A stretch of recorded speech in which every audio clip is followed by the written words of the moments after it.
off coming, but it's brilliant. Can people at the back hear okay? Yeah. Yes. Good. My name is Councillor Angela Nelson. I'm an independent councillor in Lisburn City Council, and I'm also a member of the Justice for the Craigavon 2 Committee. And we're here tonight hoping that some of you leave here convinced as we are of the innocence of Brendan McConville and John Paul Wooden. And I can't see that anybody listening to what they will hear tonight and the evidence put in front of them and the facts of this case, that there would be any doubt in their mind that this is the biggest miscarriage of justice in our modern times. This is our Guildford 4, Birmingham 6 and Maguire families' miscarriage of justice, which we are all aware of, no matter what age we are. So I welcome you all here tonight. I will ask you please to put your phones on silent. Switch them off. There's one thing that really irritates me, and you would not like me when I'm angry, and it's phones going off in the middle of something like this. So if you could put them on silent, I'd really appreciate that.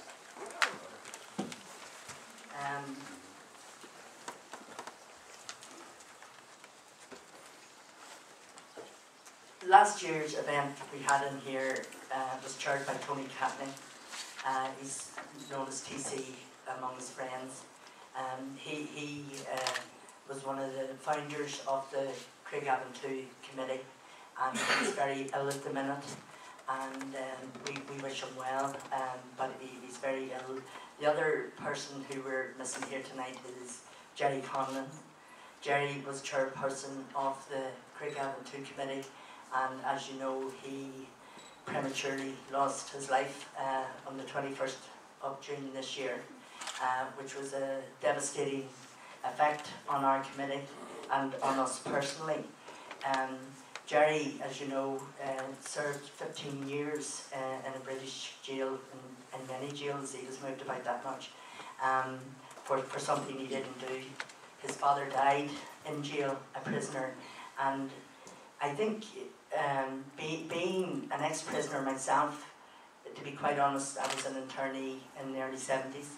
But when you're in prison for something you didn't do, you do hard time, you do bird, if you use the term of jail language. And to be quite honest, these two men are totally innocent. And I know that people read papers and they believe what they read in the papers.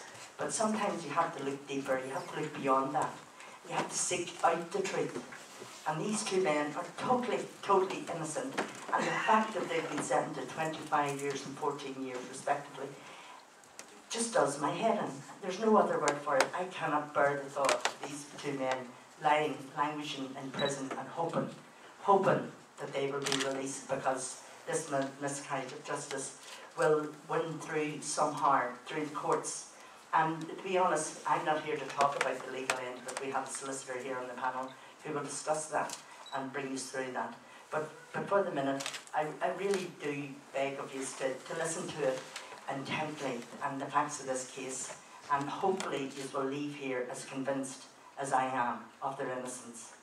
Thank you. Tonight's event will run like this. We'll have a short video here. It was organised by Dennis McFadden, who's unable to join us here this evening.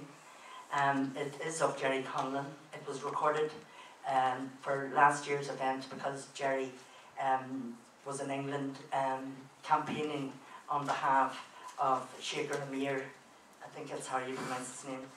He was the last British hostage in Guantanamo. The video is poignant for many reasons. Because of Jerry's sudden death and his passing, and it is a last testament for people to get involved and help end this miscarriage of justice, which sadly was Jerry's last campaign. So just watch this wee video. Thank you.